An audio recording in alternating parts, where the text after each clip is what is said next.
Cycle 8. Castus Ring. Sector 47 Red. Docking Array Theta 3. Snow was not native to the ring. It was an affectation, a controlled anomaly within the Arboretum's diplomatic quadrant, engineered by Terran architects nostalgic for a season long extinct on their homeworld. Crystalline flakes fell in slow spirals between the tall ironwood columns, their frost-covered bark humming faintly with the station's ambient life support.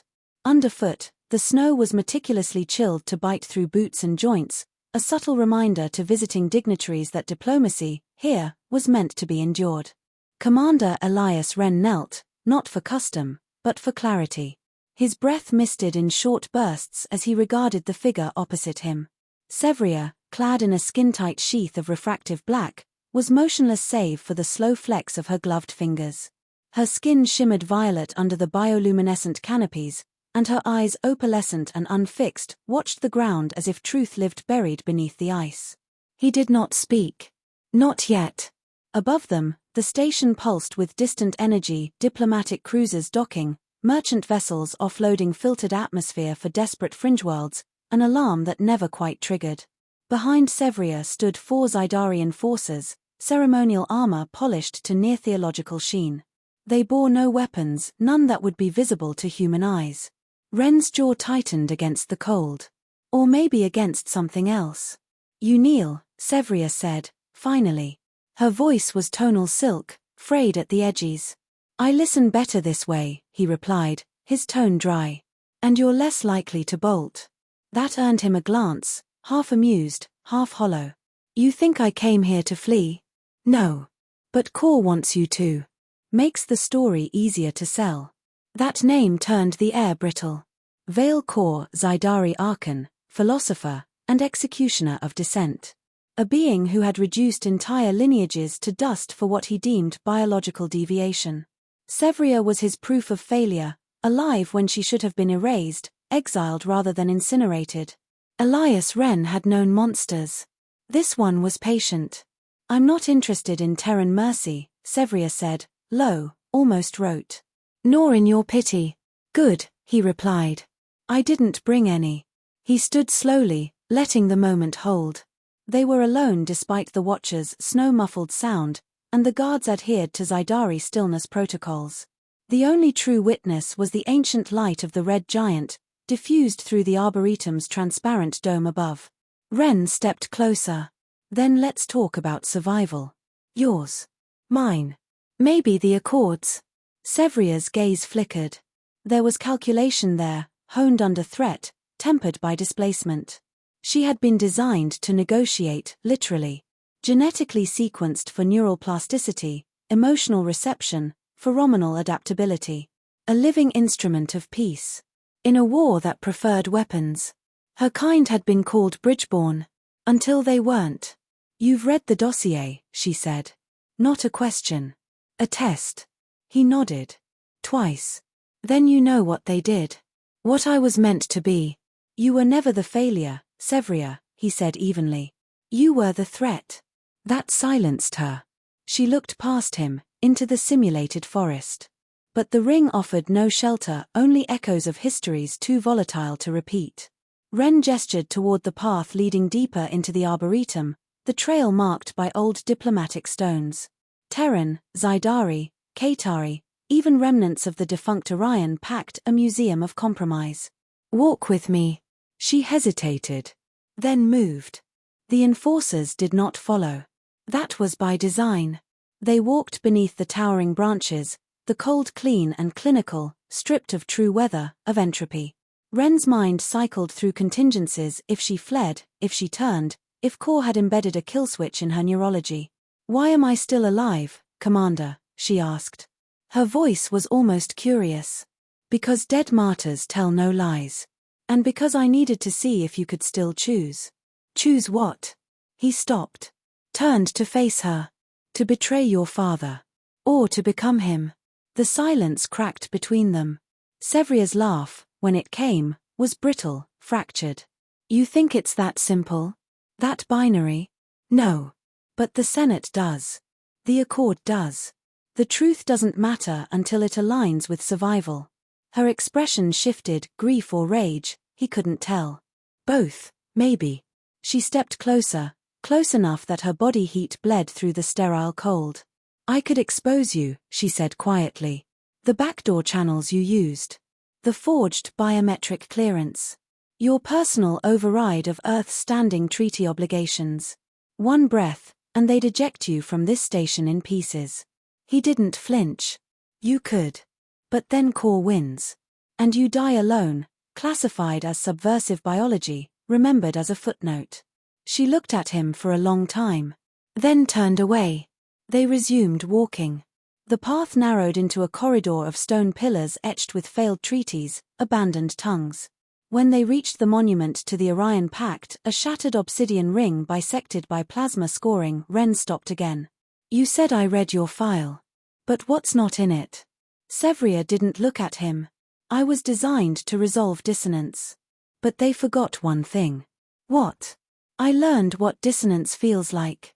She touched the monument lightly, as if touching pain. I remember the first time I felt shame. Real shame. Not induced. Not simulated. Ren waited. I was 7.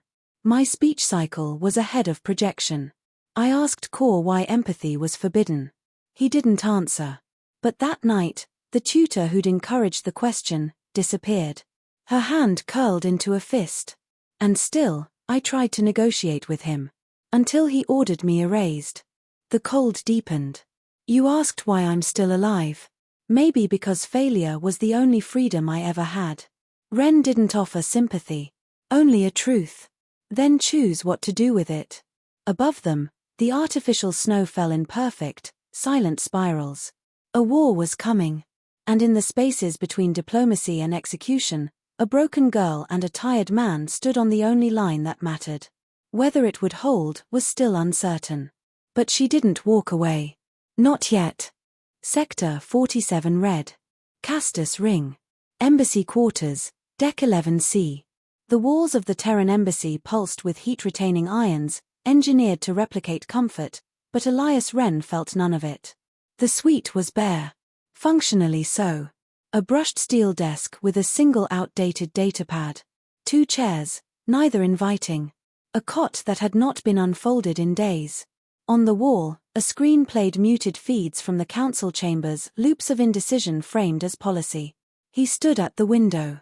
The red giant beyond the dome bled orange into black. Each flicker from its dying core carved his silhouette into the walls like a shadow trying to escape. Behind him, Sevria sat cross-legged on the cot. No guards. No restraints. She hadn't asked for protection or privacy. Just silence. The kind that weighed heavier than threat. Why do they keep you here? She asked finally, voice low, uninflected. Ren didn't turn. Because it's warmer than the arboretum. And colder than the truth. She said nothing. He shifted. Technically, you're not a prisoner. You're a guest under extended observation. And when I'm no longer useful, then they'll decide what name to put on your file. Traitor. Tool. Relic. He turned now. She was watching him, expression unreadable. Not blank, calculated. Her kind were bred to read faces like pulse lines, to anticipate concessions before they were offered. And yet, in this room, there was something fractured in her perception. Not confusion. Disorientation. They didn't prepare you for this, he said. Sevria tilted her head. For what? For being irrelevant. That landed. A microshift in posture. A flicker of rawness before it retreated into armor. I know what it means to be discarded, she said. Core made sure I understood it at the cellular level. Ren crossed to the desk, tapped the datapad.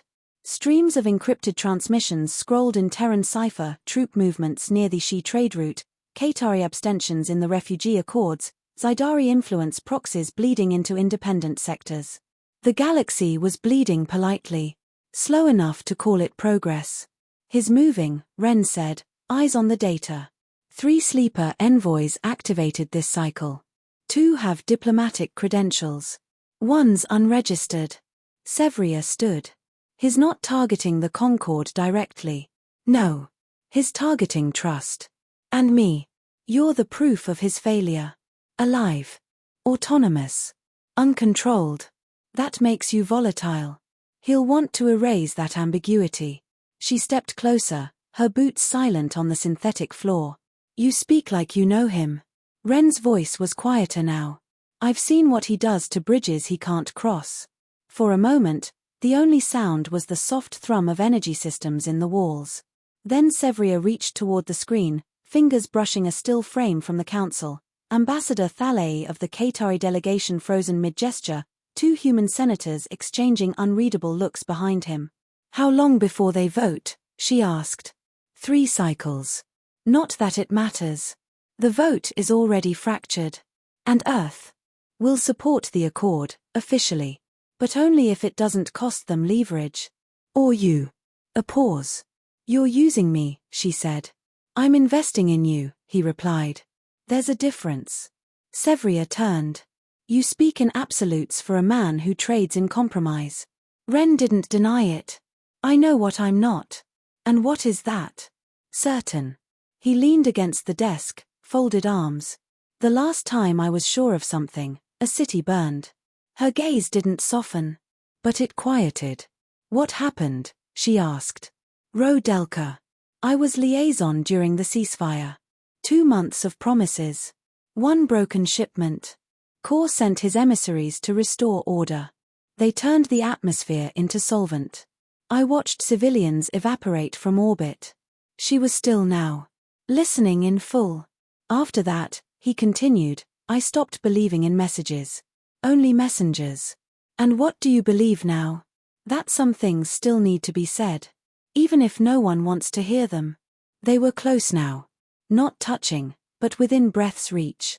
There was no seduction in the moment, only mutual exposure. The kind that did not ask to be seen, only understood. Will you testify? Ren asked. A simple question. Dangerous in its clarity. She didn't answer immediately. Her eyes flicked to the datapad. To the silent screen. To the door. Testify and live in exile, she asked. Or stay silent and disappear cleanly. It's not about you. She gave a dry, bitter smile.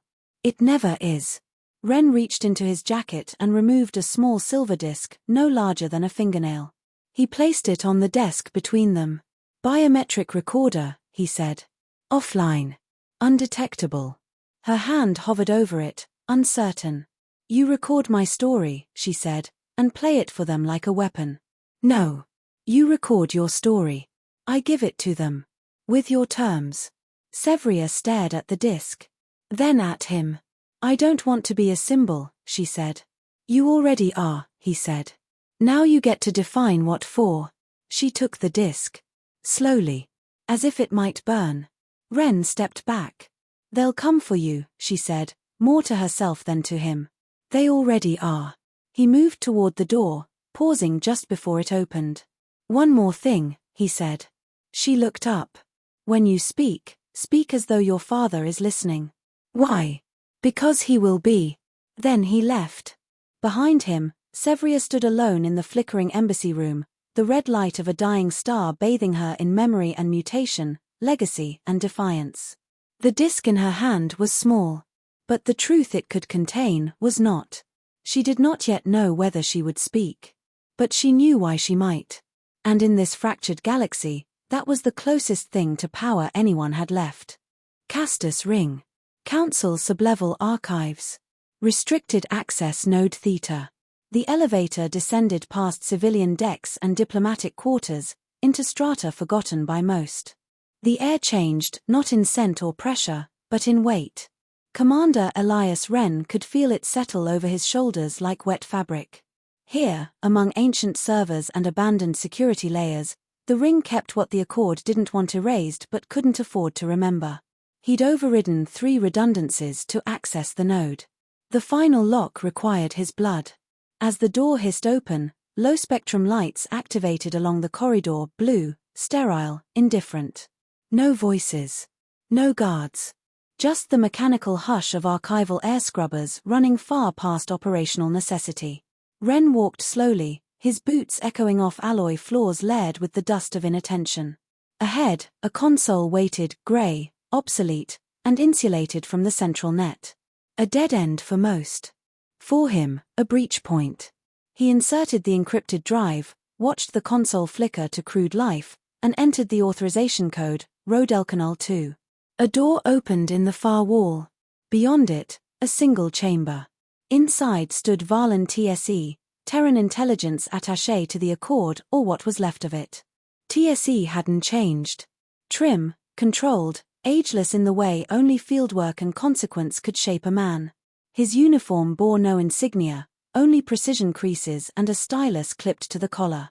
He stood beside a projection table displaying surveillance logs, Sevria's face, rotated in measured intervals.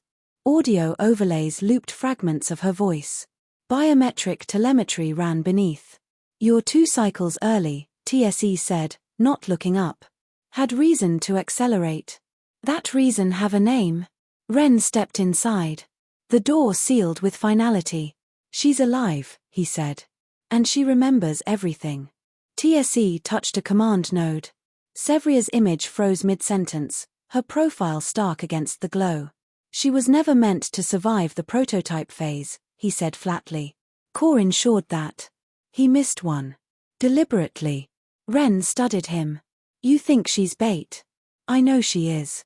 The lights in the room dimmed as the table shifted to a schematic of the ring's internal diplomatic sectors. TSE magnified a junction, Deck 9, Supply Corridor Zeta 4. Red overlays bloomed. Intercepted comms. 3 Zydari agents are already on station. One is embedded as a sanitation technician. The others remain unaccounted for. What's their target? TSE's mouth thinned. Sevria. Or you. Or the vote. Possibly all 3. Wren folded his arms.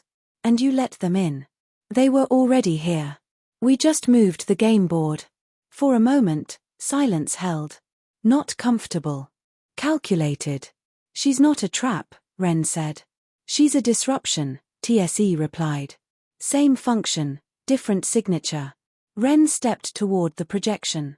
The ring's structure glowed before him, compartmentalized chaos, held together by protocol and pressure. "If you're right," he said, "Core won't move directly. He doesn't need to." His already weaponized perception. The implication settled with quiet precision. If Sevria breathed the wrong way in public, if her voice cracked during testimony, if a single scan showed deviance from protocol, Core could claim vindication. Purity reaffirmed through the failure of an anomaly. "What do you want?"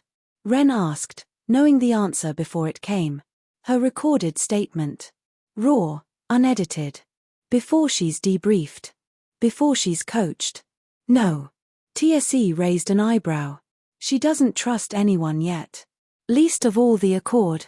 She's not required to trust us. She only has to speak." Wren's voice lowered. "You want confession, not truth." TSE didn't deny it. Truth is flexible. Confession sticks. He turned back to the display, hands behind his back. "We don't have time for sentiment. If you want her alive, keep her out of the council chambers. If you want her heard, bring her to me." Wren moved to the door, but paused. "And what if she refuses both?" TSE's answer was immediate. "Then she becomes a variable. And I remove variables." The lights brightened as Wren stepped into the corridor. Behind him, the projection reset. Sevria's face watched him leave. Back in the embassy, the temperature was several degrees higher. Wren ignored it. Environmental controls had been malfunctioning for days. Deliberately, perhaps. Sevria sat at the desk, the silver disc still untouched. A cup of water beside it, condensation beading in small, deliberate circles. She'd moved nothing else. "You left without warning," she said. "I needed perspective." She nodded without looking at him. "And did you find it?" "Not enough to matter." He crossed the room, sat opposite her. Between them, the disc waited like a verdict. "They're watching us," she said. "Always. But they don't understand me." "No." She turned the disc once with a fingertip, then stopped. Her voice, when it came, was measured. "I remember being 8. They tested my language capacity with conflicting stimuli. Two instructors gave opposite commands simultaneously. I obeyed neither. I created a third action that satisfied the pattern but defied both inputs. And they called it a failure of obedience. But it was autonomy. Sevria met his eyes. That distinction meant nothing in my house. Ren leaned forward. It means everything here. She hesitated. The silence that followed wasn't empty, it was a process. Neural recursion. Trauma indexing. Survival calibration. Then, if I speak, I won't survive. Ren didn't argue. But if you don't, no one else will.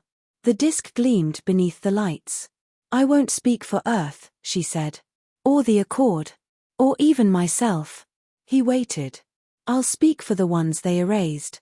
If that costs me my life, at least it'll be mine to spend. She picked up the disk. Not ceremonially. Not with flourish.